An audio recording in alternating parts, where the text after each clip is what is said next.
બનાસકાંઠાની રાજનીતિમાં અત્યાર સુધી તો મામેરો, જુવારો, ઘૂંઘટ જેવા શબ્દો સાંભળ્યા હતા અને રાજનીતિ થઈ રહી હતી, પરંતુ હવે રાજનીતિ મીઠાઈ સુધી પહોંચી ગઈ છે।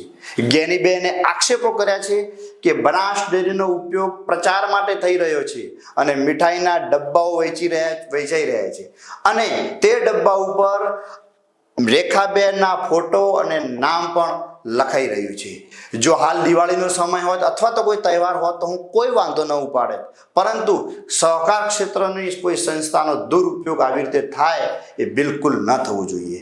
આવા જ્ઞાનીબેનના આક્ષેપો છે, પરંતુ તેના જવાબમાં રેખાબેને પણ કંઈક જવાબ આપ્યો છે। શું જવાબ આપ્યો આપણે વિડીયોમાં સાંભળીએ। સહકારી માળખાનો ક્યાંક ને ક્યાંક દુરુપયોગ થઈ રહ્યો છે।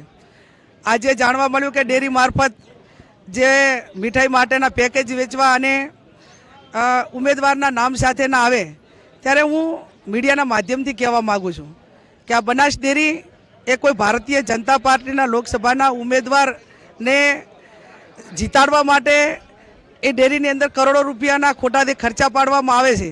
એ પશુપાલકોની પરસેવાની કમાણી છે। એ કદાચ હું માનું ત્યાં સુધી આ મીઠાઈના પેકેજ એમને દિવાળી ઉપર કે કોઈ તહેવાર ઉપર પશુપાલકોને ચૂંટણી વગર મૂક્યા હોત તો અમે એમ માનીએ કે આ બનાસ ડેરી એ ખેડૂતોની છે ને પશુપાલકોને યાદ કર્યા, પણ આજે ચૂંટણી નિમિત્તે સત્તાનો દુરુપયોગ કરીને આ રીતે પડીકા અને બનાસકાંઠાના પશુપાલકો કે બનાસકાંઠાના મતદારો એ કોઈ પડીકાથી વેચાય એ વાતમાં માલ નથી।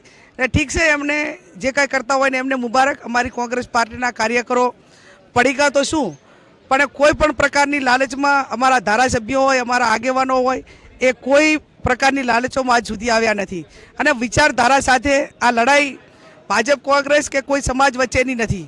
આ લડાઈ એક વિચારધારાની બનાસકાંઠાની અસ્મિતા માટેની છે અને બનાસકાંઠા જિલ્લાની અસ્મિતા માટેની ચૂંટણી હોય ત્યારે બનાસકાંઠાના તમામ સમાજો, તમામ ધર્મના લોકો હળીમળી અને કોંગ્રેસ પાર્ટીને આશીર્વાદ આપશે।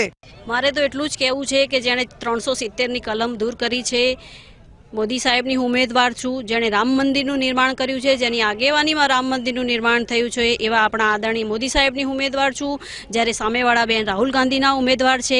માટે તમારો વોટ એળે ના જવા દેતા। તમારો એક વોટ રામ મંદિરનું નિર્માણ કરાવી શકે છે, તમારો એક વોટ 370ની કલમ દૂર કરાવી શકે છે અને તમારો એક વોટ બનાસકાંઠા જિલ્લાની સરહદો વધુ મજબૂત બનાવી શકે છે।